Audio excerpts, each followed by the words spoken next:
Sa mga kwento nun, kung papinaghan.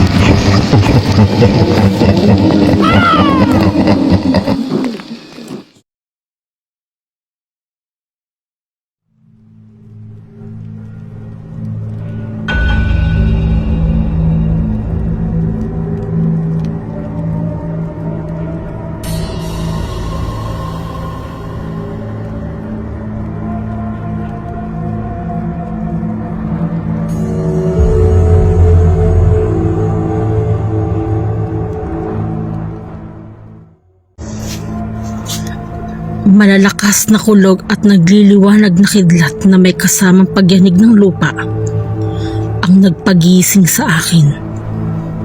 Agad akong sumilip sa labas upang tingnan kung ano ang nangyayari. Nanlaki ang aking mga mata nang makita ang mga taong nag-iiyakan at tarantang nagtatakbuhan sa kung saan. Sa naguguluhang diwa ay dagli kong ginising ang aking dalawang anak, sina Maris at Mia. Ang bunga ng kinasusuklaman kong trabaho, isa akong bayarang babae. Ika nga ng iba ay kalapating mababa ang lipad na nagbibigay aling sa pansamantalang kalungkutan ng mga lalaki. Trabahong nakakasuka, subalit kailangang sikmurain alang-alang sa aking mga anak. Isang malakas na lindol na sinabayan ng mga pagkulog at pagkidlat ang naghudyat para sa akin na kumilos. Nagmamadali kong inakay ang aking mga anak at dali-daling nilisan ang munti naming barong-barong. Nakikita namin ang nagkalat na katawan ng mga tao na halos wala ng buhay. Ang iba ay nabagsakan at nadaganan ng mga bato mula sa nasirang mga bahay. Nakabibingi ang mga malalakas na hiyaw at panaghoy ng mga taong humihingi ng tulong. Hindi ko na alam ang aking gagawin o kung saan ako maaaring pumunta upang humingi ng tulong. Napununan ng takot ang aking buong pagkatao. Takot na takot ako, pero hindi para sa aking sarili. Natatakot ako para sa aking mga anak. Natatakot akong masaksihan ng kanilang paghihirap na maaaring danasin sakaling sila ay mapahamak. Natatakot akong makita silang nahihirapan habang unti-unting namamatay. Kaya naman lahat ay aking gagawin upang sila ay maprotektahan. Halos mabingi kami nang marinig ang isang napakalakas, kakaiba at dumadugundong na tunog na halos magpayanig sa buong lugar. Kakaibang tunog na muling nagdulot ng laksalaksang takot at pangamba sa amin. Nakakapangilabot ang sumunod na nangyari. Pagkatapos ng dumadagundong at nakakatakot na tunog, ay nakarinig kami ng tila isang pagsabog. Naalala namin ang nag-iisang aktibong bulkan na matatagpuan sa aming lugar. Isa-isang nagtakbuhan sa kung saan ng mga tao. Lahat ay nataranta at ang ibang sugatan na may kakayanan pang tumakbo ay iika-ika at nagpupumilit na humanap ng masisulungan. Ang sunod-sunod at walang humpay na aming tinatakasan ay binubuo ng mga maliliit at nagliliyab ng mga bolang apoy na nagmula sa pumutok na bulkan. Kitang-kita ko kung paano maghumiyaw sa sakit ang bawat matamaan nito. Nakakabinging hiyawan at iyakan ng mga tao naglalagablab sa apoy ang tanging maririnig sa buong lugar. Maya-maya pa ay huminto na ang pagbagsak ng mga apoy. Kalmante na ang bulkan. Pinakiramdaman ko ang paligid. Laking pasasalamat ko nang malaman na buhay pa kaming mag-iina Agad kong iginala ang aking paningin. Nakakakilabot at nakakapanindig balahibo ang tanawin na aming nakita. Sunog ang katawan ng mga tao at ang iba ay nagliliyab pa. Ang kanina ay malalakas at nakakabinging hiyawan ay napalitan ng mga impit at bahagya na lamang marinig na mga hikbi mula sa mga sunog na tao na may bahagi lamang ng katawan ang nalapnos. Dahil sa sakit na kanilang naramdaman, ay naubos na rin ang kanilang lakas upang maghumiyaw. Sa sandaling paghinto ng pagbagsak ng mga apoy, ay nagawa naming makakilos. Naglakad-lakad kami dala ang pag-asang may makakatulong sa amin upang makaligtas sa mga maaari pang mangyari. Ang paligid ay kakaiba na sa dating anyo nito. Nakikita namin ang mga piraso ng mga gusaling gumuho. Gayon din ang mga nagkalat na katawan ng mga tao na hindi nakaligtas sa kamatayan. Nakakaawa, nakakakilabot at kalunos-lunos ang hitsura ng mga tao na humihiyaw sa sakit habang nilalamon ng apoy ang buong katawan. Ang iba'y umiiyak sanhi ng pagkawala ng ilang kapamilya dulot ng mga pangyayari. May iilang pulis at doktor kaming nakita sa ibang lugar na aming nadaanan. Sinisikap ng mga ito na iligtas sa mga taong naipit ng mga bato. Ang mga doktor naman ay abalang-abala sa paggamot sa mga sugatan.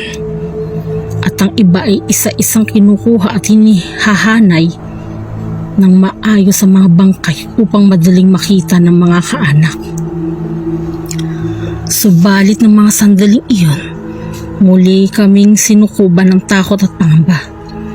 Ang mga doktor at pulis ay isa-isang nagtakbuhan upang iligtas ang kanilang mga sarili.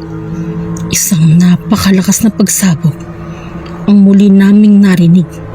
Muling nagbagsakan ang maliliit na bolang apoy. Kasunod nito ay ang malakas na pagyanig ng lupa.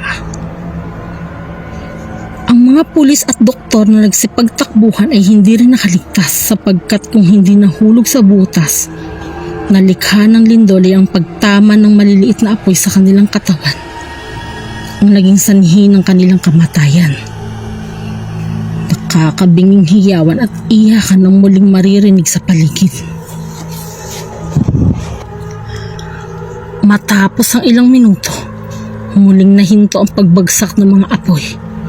Naging payapa at kalmante muli ang bulkan, subalit hindi ang malalakas na pagyanig. Naisip ko na marahil ito na nga ang katapusan. Kung kanina ay nakaligtas kami, maaari ngayon ay hindi na. Sa huling pagkakataon, habang ang malaking butas na likha ng pagyanig ng lupa ay unti-unting lumalapit, sa kanilang kinatatayuan ay mahigpit niyang niyakap ang kanyang mga anak. Mariin niyang ipinikit ang kanyang mga mata at sa isip ay taimtim na sinabi ang mga katagang, "Panginoon, hindi ko kayo pinahalagahan at kailanman ay hindi ako naniwala sa iyo. Kahit minsan hindi ako nagpasalamat sa mga biyaya na inyong kaloob at hindi rin ako tumatawag sa inyo sa oras ng aking mga paghihirap. Panginoon, ako ay naririto ngayon nagpapasalamat sapagkat sa lahat ng unos na nangyari ngayon ay nananatili kaming magkakasama ng aking mga anak. Panginoon, kung ito man ang hangganan at katapusan ng lahat, humihingi po ako ng kapatawaran sa aking pagiging makasalanan. Hindi po ako natatakot na mamatay. Isa lamang po ang aking hihilingin. Sana'y hayaan mo po na ako na lamang ang mamatay. Iligtas po ninyo ang aking mga anak na nagsisilbing anghel at gabay ko upang patuloy na mabuhay. Panginoon, kunin po ninyo ang aking buhay kapalit ng buhay ng aking mga anak." Isang tunog mula sa helikopter ang nagbigay ng malaking pag-asa sa akin. Malayo-layo pa, bago tuluyang makarating ang butas sa aming kinatatayuan. Agad nagbaba ng hagdan ng 2 tao mula sa helikopter. Nahihirapan man, ay pinilit kong inabot ang aking mga anak sa kanila. Ilayo na ninyo ang aking mga anak. Pakiusap. Iligtas niyo sila. Mama, paano ka po? Ayos na ako mga anak. Masaya akong mamatay dahil naligtas kayo. Mabuhay kayong maligaya. Magmahalan kayo ng kapatid mo. At huwag ninyong kalimutan na magpasalamat at kilalanin ng ating Panginoon. Sapagkat utang ko sa Kanya ang buhay ninyong dalawa. Gustuhin ko man na makasama pa ang aking mga anak, ay hindi ko na magagawa. Sapagkat maging ako ay hindi nakaligtas at tinamaan din ng mga bolang apoy. Naipit at nadaganan din ako ng malalaking tipak ng bato. Dahilan upang hindi na ako makagalaw at hindi na kami makaalis sa aming kinatatayuan. Samantala, tanggap ko na ang aking kahihinatnan, ang kamatayan. Masaya akong mamamatay sapagkat nakita kong ligtas at malayo na sa kapahamakan ng aking mga anak. Habang nahuhulog ako sa malaking butas, isang hugis tao na puno ng nakakasilaw na liwanag. Ang buong katawan ang nakita kong nagligtas sa akin mula sa kamatayan. Gamit ang napakalaki at kulay puting pakpak, ay naramdaman kong bumabalik kami paitaas. Marahan niya akong ibinaba sa isang ligtas na lugar. Magdalena, iniligtas ka ng iyong pananalig at paniniwala sa Kanya. Gamitin mo ang pangalawang buhay na ito upang magsimulang muli. Saad nito, bago tuluyang lumipad pabalik sa pinakaitaas na bahagi ng mundo.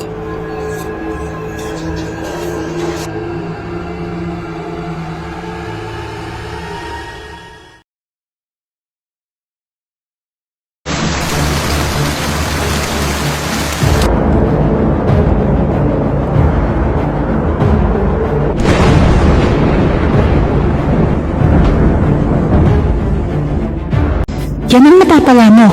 Hindi ka kasi nakikinig kay inay. Saad ng aking ate.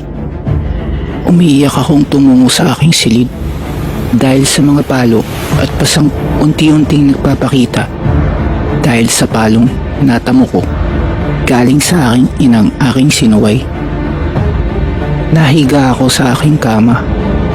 Inaalala ang mga salitang binitiwan ng aking ina. Napakamawas mo talagang bata ka. Paano na lang kung hindi ka nailigtas ni Timoy? Pinaglalamayan ka na sana ngayon. Galit na sampit ng aking ina. Sana pala, hindi na lang ikaw ang nanay ko. Hindi siguro ako papaluin kapag hindi ikaw ang nanay ko. Sana, si Tia Mildred na lang ang nanay ko. Ulong ko nang maalala ko ang matalik na kaibigan ni Itay. Gumising ka, Chito! Sigaw ng aking ina. Hindi pa nagigising ng tuluyan ang aking diwa. Ngunit mabilisan akong naupo sa aking kama. Rinig na rinig ko ang hikbi ng aking ina at malakas na palahaw ng aking 3 taong kapatid. Dahilan upang tuluyang magising ang aking diwa. Sa pagmulat ng aking mata ay kitang-kita ko ang tubig baha na hanggang hita na sa aking ina. Magmadali ka! Suotin mo ang pananggalang ng ulan at lilikos na tayo! Nagmamadali akong kumilos at nang matapos ay binaybay na namin ang aming lilikasan kasama ang aming mamamayan. Hirap na kaming magpatuloy sa paglalakad dahil maliban sa malakas na agos ng tubig at sa unti-unti nitong pagtaas, mga mabibigat naming damit at pagkain ay meron pa ang aking kapatid na maingat na inaalalayan ng aking ina at ng aking ate upang hindi mabasa sa ulan. May hagdan gawa sa semento ang gilid ng aming bundok at may taling maaaring hawakan upang aalalay sa amin sa pag-akyat. Sa tulong ng aming kapitan ay siya ang nag-oorganisa sa bawat isa sa amin. Nang kami makaakyat sa tuktok, ay nagganap kami ng pwesto sa sementado at malawak na lugar na aming nililikasan. Solar ang nagpapaliwanag sa kapaligiran. Pumwesto kami sa may harapang bahagi sa kadahilanang kapag may ayudang bigay ay mabilis lamang kaming makakalapit at mauuna sa pila.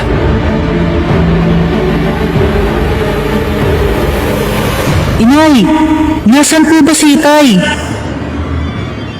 Tanong ko habang nagpapadede siya sa aking bunsong kapatid. Kaya nga, Nay. Baka kung matano na si Itay. Huwag niyo nang hanapin ng tatay niya. Simula ngayon, tayo na lang apat.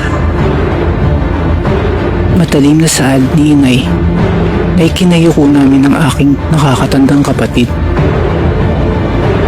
Malakas pa rin ang buhos ng ulan at makulimlim sa labas. Kasabay ng ingay ng patak ng ulan ay ang mga hikbi at hiyaw na may hinagpis ng aking mamamayang nawala ng kapamilya, pangkabuhayan at mga tahanan. Luminindang! Sigaw ng aking mga kapitbahay. Kaya dali-dali kaming nagsipagyukuan sa aming kanya-kanyang pwesto. Napakalakas ng lindol at mas lumala pa ang malakas na iyakan sa paligid kasabay ng sigaw ni Mang Peter. Ito na ang katapusan ng mundo! Binabali na ng Panginoon ang kanyang mundong nilikha na inabuso nating mga tao! Sinilip ko siya at nakita itong nakatayo't nakadipa ang dalawang palad nang bigla itong bagsakan ng malaking bakal na ikinamatay nito. Nanigas ang aking katawan sa aking nakita nang bigla akong hilahin ng aking ina. Kumilos ka, Chito! Lalabas tayo! Patuloy pa rin ang malakas na bagyo at ang malakas na lindol. Nagkakagulo na ang mga tao sa paglabas ng aming nilikasang lugar. Nabigla ako nang malapit na kaming makalabas ay biglang umiyaw sa sakit ang aking inang nasa likuran namin. Nang lingunin ko ito ay nabigla ako nang makita ko ang aking inang hawak-hawak ang likod at nang tingnan niya ang kanyang kamay ay nababalutan ito ng dugo.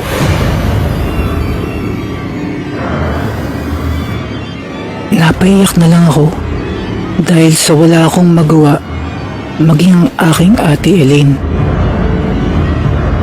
Magpatuloy ka ng bus! Utos ng aking ina na mabilis naming sinunod.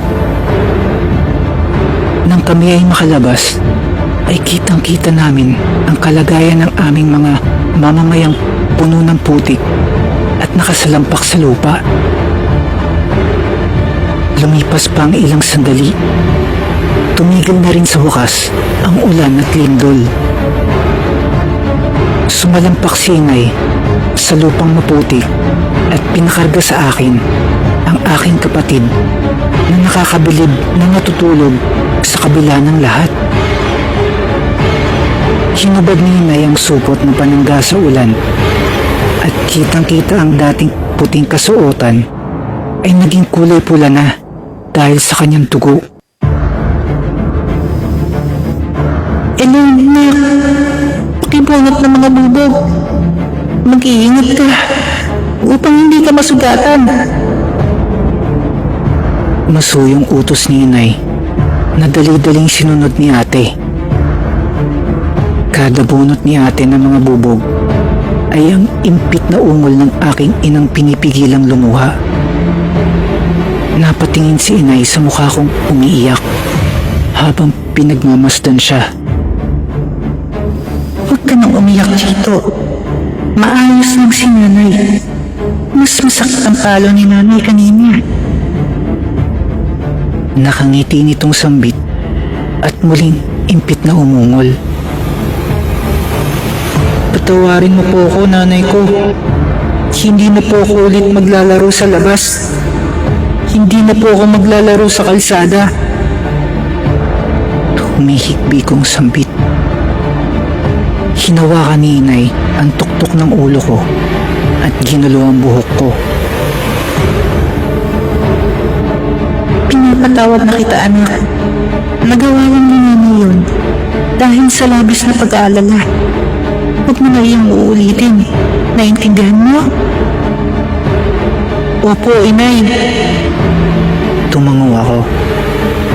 Lumingon ako sa aming pinaglikasan at kitang-kita ang pagkawasak nito. Bumalik ang tingin ko sa aking ina at ate na ngayon ay pinapalibutan ng tela ang katawan ng aking ina upang pigilan ang pagdurugo nito. Makakaligtas pa kaya tayo, nanay?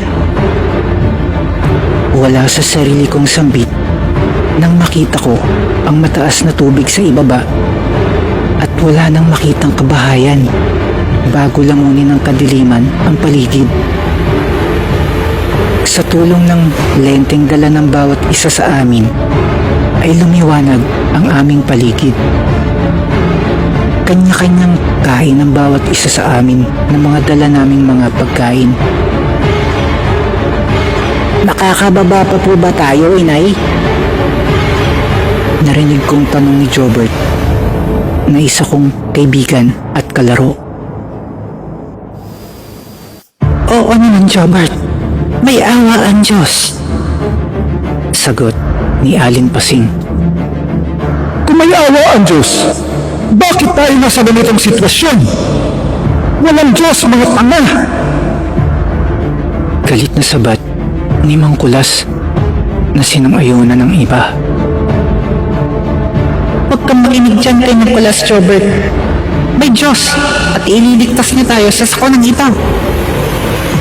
Sambit ni inay na sinang-ayunan rin ng iba.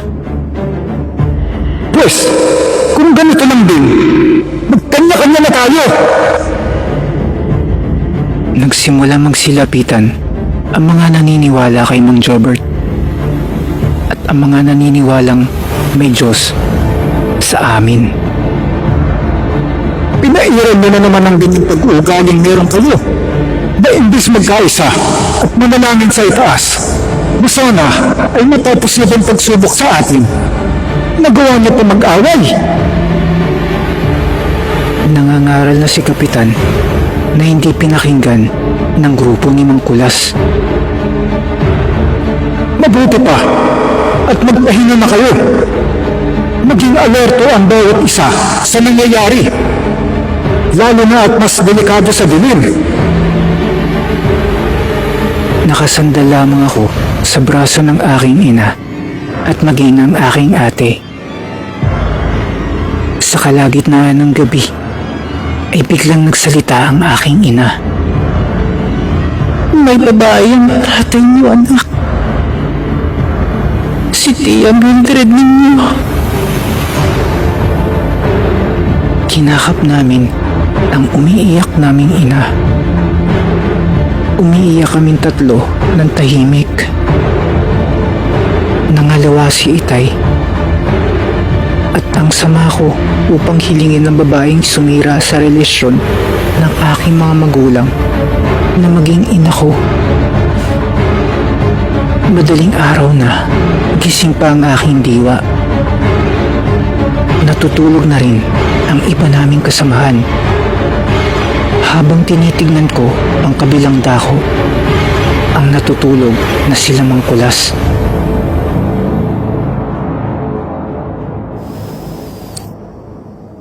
Nang sa hindi inaasahan, ay biglang yumanig ang lupa na kinagising ng lahat. Dali-daling nagtipon ang aming grupo at umusal ng dasal. Nang bigla naming narinig ang malakas na hiyawan ng grupo ni Namang Kulas at humihingi ng tulong. At sa aming pagbaling ay wala na ang lupang kanilang nilalagian. Binaon ng lupa ang grupo ni Mang Kulas bago unti-unting sumikat ang araw para sa panibagong bukas.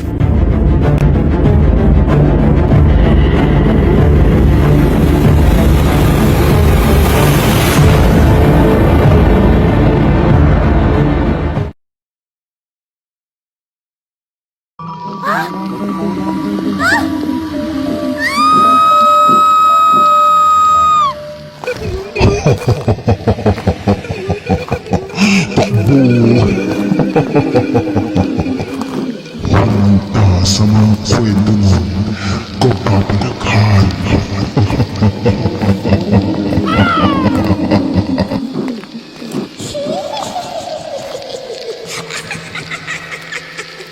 Umanda ka na sapagkat nakahanda ng aking awa. Kapin mo ang parusa sa iyong kabalbalan.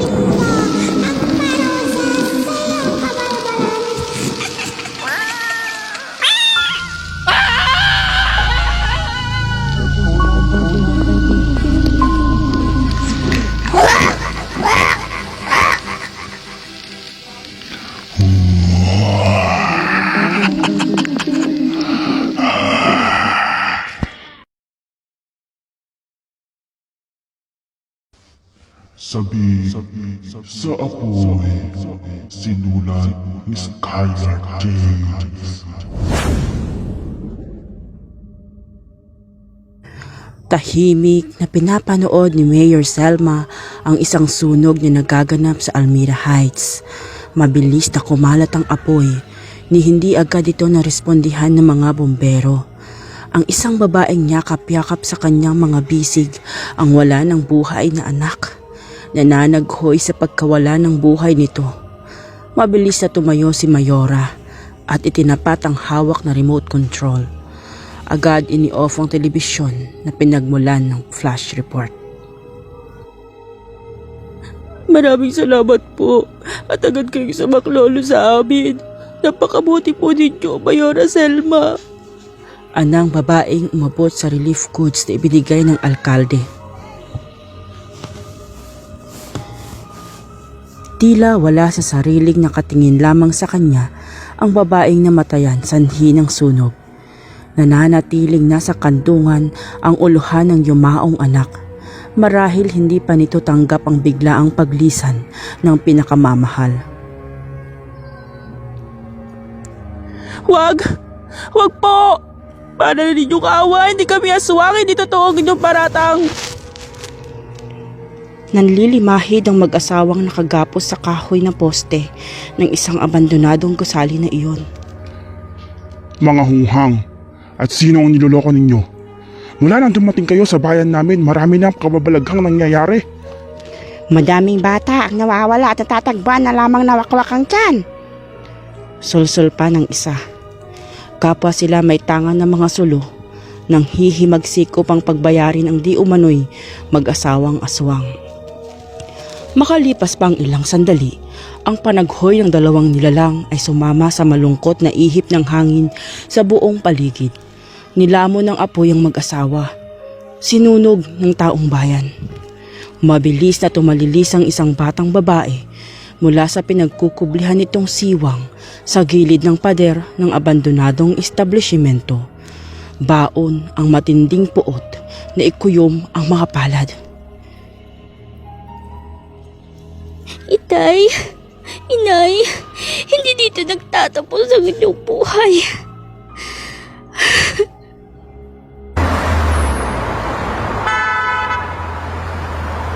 Isang truck na puno ng malalaking drum ang pumasok sa isang compound. Matataas ang pader na nakapalibot dito. May nakapaikot ding barbed wire upang dagdag seguridad sa sino mang magtatangkang pasukin ito. Ador, i-double check mo ang La Aurora Subdivision. Siguraduhin mo na walang papalpak sa ating pinaplano. Ang babaeng nakaitim at may maskarang suot ang nagmando sa mga tauhan na animoy mga kontrabida sa isang pelikula.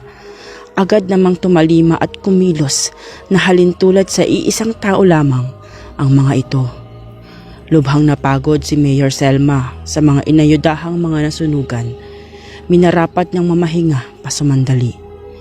Bahagyang isinandalang ulo sa kinauupo ang sofa sa kanyang opisina. Mildred, anak, tulungan mo kami ni tatay. Huwag mo kaming pababayaan.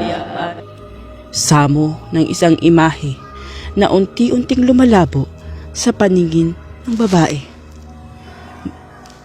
Maya-maya pa ay lumitaw ang isang batang gusgusin. May tangan itong galon. Marahang lumuhod sa tabi ng isang lumang gusali kapag dakay may dinukot sa bulsa ng punit-punit na short. Mamamatay kayong lahat. Pagbabayad kayo.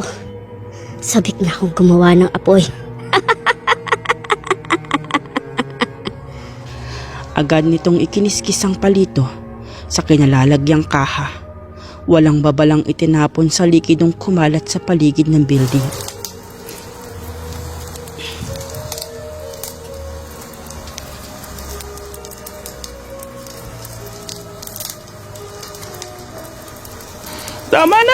Tama na yan.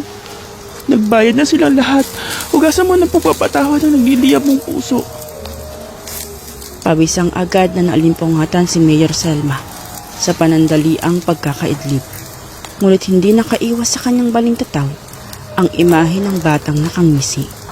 Nangungutya habang papalayo at tangan ng galon na pinaglalagyan ng likidong mabalasik at agad na kumitil ng mga buhay sa katatapos na sunog.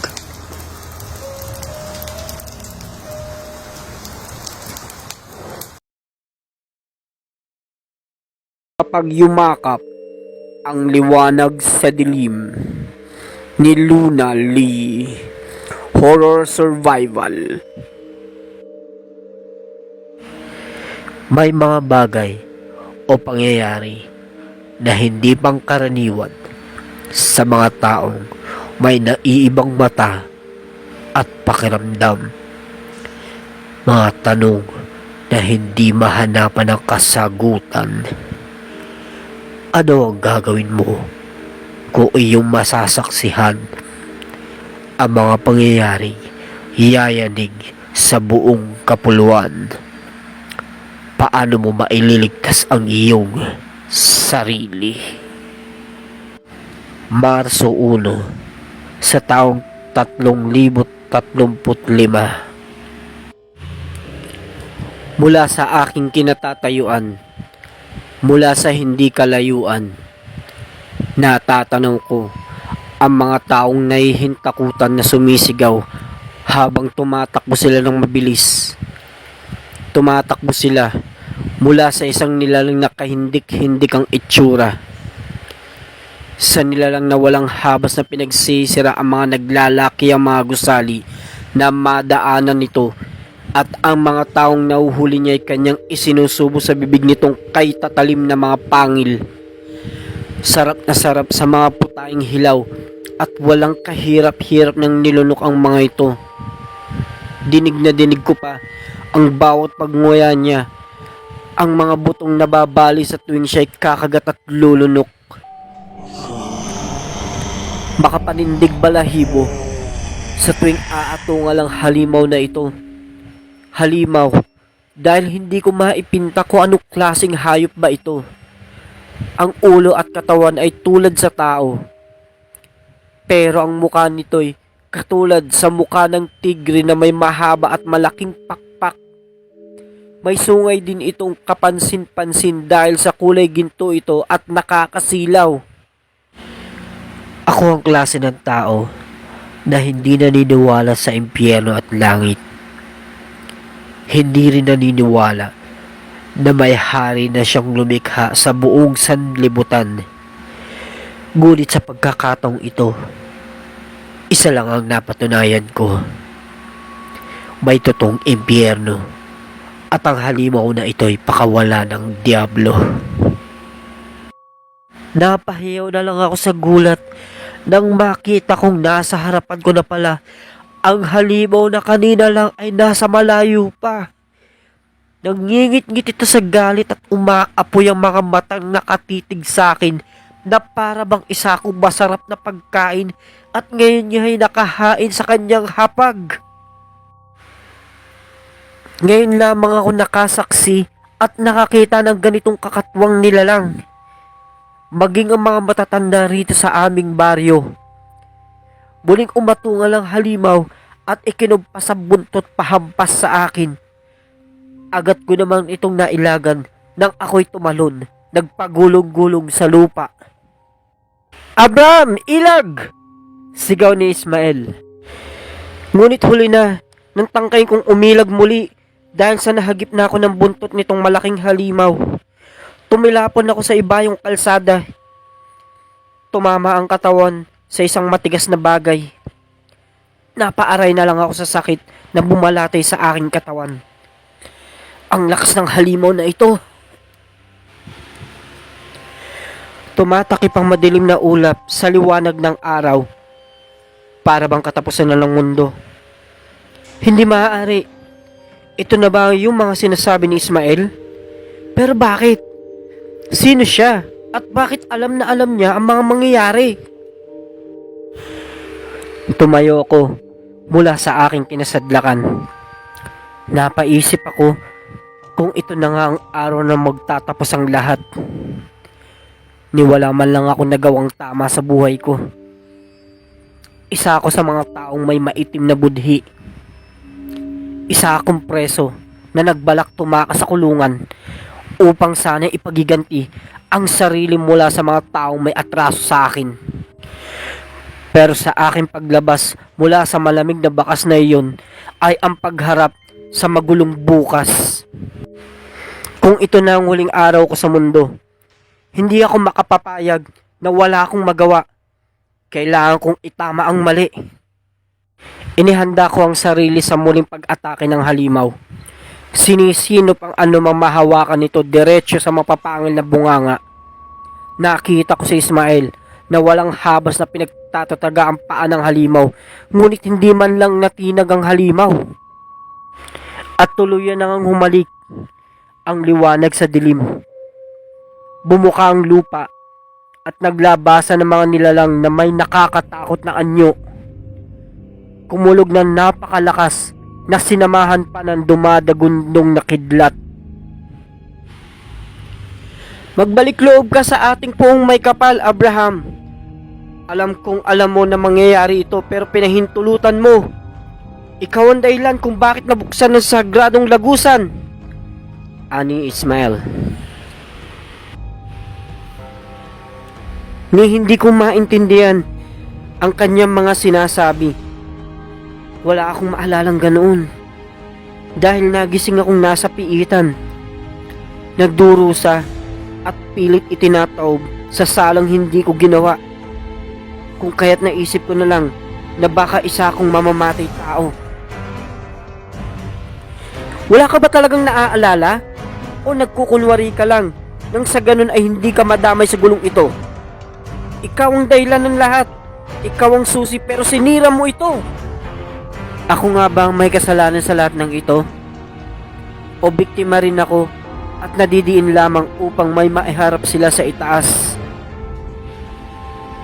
Muli kong narinig ang malakas na atungal ng halimaw. Papalapit ng papalapit ito sa akin. Ayoko nang tumakas pa. Ayoko nang tumakbo. Pagod na ako ng mabuhay ng napakatagal. Kung ito ang kabayaran sa aking nagawang kasalanan, ito'y aking pahihintulutan.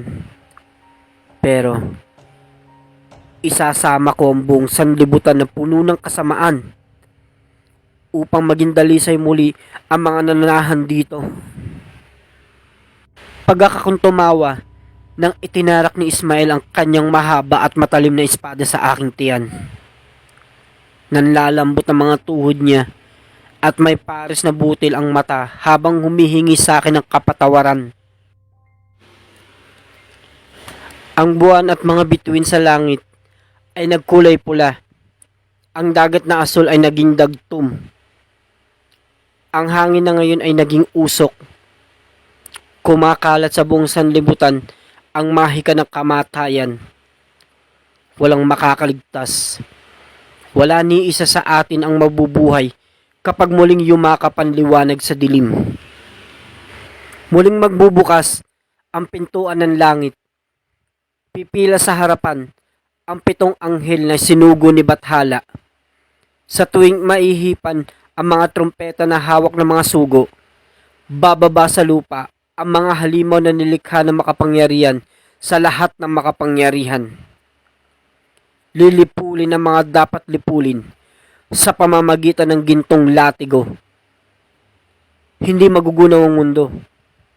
Mawawala lang ito sa dating kinalalagyan at ililipat ng Diyos sa pinakadulong bahagi sa labas ng guhit. Hindi ako Ismael. Ikaw. Ikaw ang nagpakawala sa halimaw. Tandaan mo, ang sino mang magtaksil sa kanya ay maihuhulog sa nagbabagang tubig apoy sa impyerno. Magkita na lamang tayo sa labanan.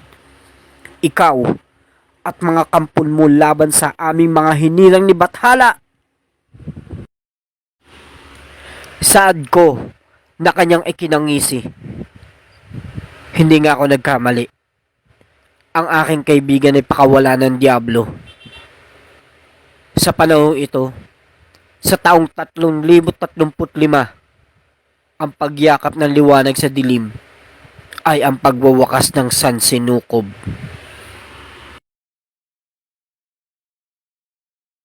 Tanghali na magising si Danny. Dahil sa ingay ng mga kapitbahay, inisip niyang nag-aaway-away na naman ang mga ito dahil may mga ginabi na naman sa paglalasing at pagkanta sa videoke. Hindi na niya pinansin ang mga nag-aaway dahil sanay na siya sa ganoong senaryo. Kinapa na lamang niya ang kanyang telepono sa higaan para malaman kung nag-text na ba ang kanyang kasintahan na si May. Biglang nagising ang kanyang diwa na mabasa ang text ni May. Danny, puntahan mo ako sa apartment ko. Nagpapatayan sila rito. Hindi ko alam ang gagawin. Hindi na alam ni Danny ang gagawin. Naguguluhan pa ang kanyang utak. Pagkatapos ay napalingon siya sa bintana para tignan ng mga kapitbahay niya nag-aaway. Bigla siyang nakaramdam ng takot sa kanyang nakita. Hindi lang pala simpleng pag-aaway ang nangyayari sa labas dahil nagkalat na ang mga bangkay sa paligid at lahat sila ay naliligo sa sarili nilang dugo. Ano ba nangyari? Tanong ni Danny sa kanyang sarili. Sinubukan niyang tawagan si May pero nakapatay ang telepono nito. Labis siyang nag-alala sa kanyang kasintahan. Pero paano niya ito mapupuntahan kung nagkakagulo mga tao sa kanyang daan papunta rito? Nag-ayos na ng sarili si Danny at naghanap ng mga magagamit para sa kanyang pansariling proteksyon. Wala na siyang balak alamin muna kung bakit nagpapatayan ng mga tao. Ang mahalaga lang sa kanya ay mapuntahan at maprotektahan ang babaeng pinakamamahal niya. Paglabas pa lang ng pinto ay may umatake na kay Danny. Nagulat naman siya kaya siya natumba. Patakbong lumapit sa kanya ang isang lalaki at takmang tatagain siya. Mabuti na lang at nabaril niya ito sa ulo na sanhi ng pagkamatay nito. Ngunit mas malala pa pala ang kasunod. Dahil sa putok ng baril ay nakakuha siya ng atensyon. Siya na ngayon ang pinupuntirya ng kanyang mga kapitbahay. Dahil sa dami ng mga nagtatangka sa kanya, ay tumakbo siya papunta sa kanyang motorsiklo at nang akmana niya itong paandarin, ay saka naman ito nagloko. Pakiusap, makisama ka naman. Bulong ni Danny sa kanyang motor. Papalapit na kay Danny ang mga tao at iba't ibang sandata ang kanilang hawak. Hindi na niya alam ang gagawin kaya isang malakas na padyak pa ang kanyang nagawa bago tuluyang umandar ang kanyang motorsiklo. Swerte namang nakalayo si Danny sa mga humahabol sa kanya. Ngunit hindi pa doon natatapos ang lahat. Kahit sa daan ay maraming nagpapatayan at nagkalat na rin ang mga bangkay at sirang mga sasakyan. Ano ba talaga nangyayari? Pulong ni Danny. Mabilis na humarurot ang kanyang motorsiklo para hindi na siya masangkot pa sa mga nagpapatayan. Wala na siyang pakialam kung makasagasa man siya. Ang tanging nasa isip lang ni Danny ay makaalis doon ng ligtas at mapuntahan si May. Makalipas ang ilang oras na pakikipagpatintero ni Danny sa mga nagpapatayan, ay narating din niya sa wakas ang kinaroroonan ni May. Ngunit may problema pa siyang haharapin. Kakaunti na lang ang bala ng kanyang baril at marami pang nagpapatayan sa labas ng apartment na tinitirahan ni May. Mabuti na lang at nakapag-isip ng plano si Danny. Hinintay muna niyang maubos ang mga nagpapatayan at nang kaunti na lang ang natitira ay doon na siya nagbalak na pasukin ang apartment ni May. Dahang-dahang lumakad si Danny papalapit sa pintuan ng apartment at tagumpay naman siyang nakapasok na walang nakakapansin sa kanya. Mabilis niyang hinanap ang kwarto ni May. Mabuti na lang at walang tao sa pasilyo. Nang matuntun na niya ang tamang pinto, ay kumatok siya at nagpakilala. Nang malaman naman ni May na si Danny ang kumakatok, ay pinagbuksan niya ito. Pagkapasok ni Danny, ay isinara ulit nila ang pinto at nagyakapan sila na mahigpit. Mangiyak-ngiyak si May at nabuhay muli ang kanyang pag-asa. Habang si Danny naman ay wala pa rin kaalam-alam sa mga nangyayari. Ano ba talaga nangyayari, mahal? Wala na akong maintindihan, tanong ni Danny. Pagkatapos ay kwento naman ni May ang lahat. Kaninang umaga ay nagpa-press conference ang isang lalaki na dating gwardya ng Pangulo.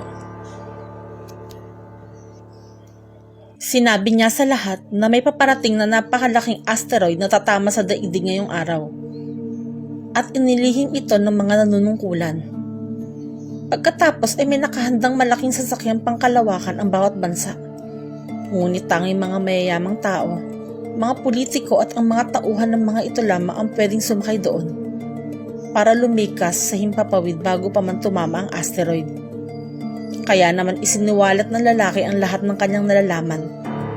Dahil sinibak siya sa kanyang pwesto at hindi pinayagang sumakay sa sasakyang pangkalawakan. Nagdulot naman ito ng panik sa mga tao.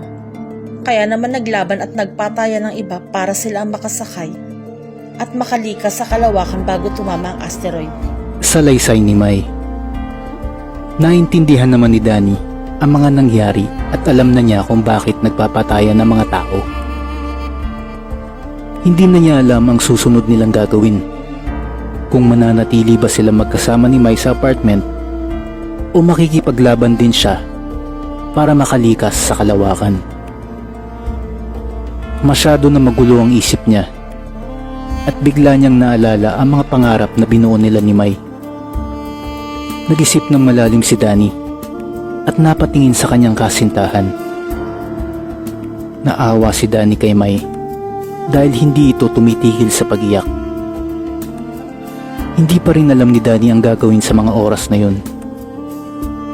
Kaya naman, nilapitan niya si May at niyakap na mahigpit. Malamang ay dahil wala nang bukas na darating pa para sa kanila. Ilang sandali pang lumipas at biglang nagkaroon ng signal ang telebisyon. At napanood nila ang mga tao na papunta na sa Malacanang para makipag-unahang sumakay sa sasakyang pangkalawakan. At dahil nga kakaunti lang ang pwedeng sumakay, nagpapatayan talaga sila para mailigtas ang kanilang sarili. Sumapit na ang dilim at nawala na naman ang signal ang telebisyon. Sina Danny at May naman ay hinihintay na lang ang oras ng kanilang katapusan. Nawalan na sila ng pag-asang mabuhay. Pero hindi na sila malungkot Dahil ang mahalaga na lang sa kanila ngayon ay magkasama sila.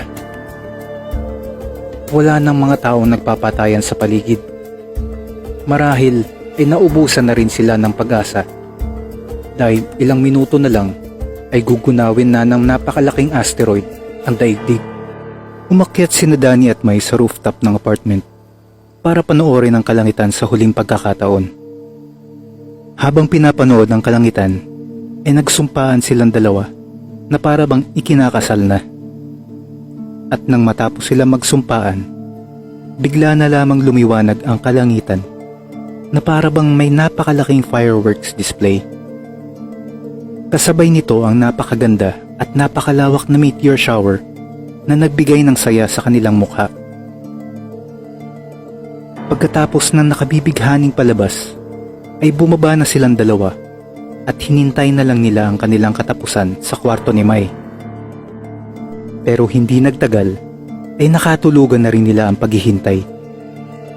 Kinabukasan ay maagang nagising ang magkasintahan at ipinagtataka nila kung bakit buhay pa sila. At para maliwanagan sila sa nangyayari, ay sinubukan nilang buksan ang telebisyon. Eksakto naman na may nagbabalita na labis din nilang ipinagtaka. Ayon sa balita, ay sabay-sabay na bumangga sa asteroid ang lahat ng sasakyang pangkalawakan mula sa iba't ibang bansa, kabilang na ang sa Pilipinas. At dahil sa banggaan, ay nasawi ang lahat ng mga nagtangkang lumikas sa kalawakan. At nadurog ang asteroid sa maliliit na piraso at nagkaroon ng napakagandang meteor shower. Natuwa sina Danny at Mai dahil sa magandang balita. Kaya naman ang susunod nilang plano ay magsimulang muli at mabuhay ng mapayapa dahil kakaunti na lang ang mga natitirang buhay sa mundo.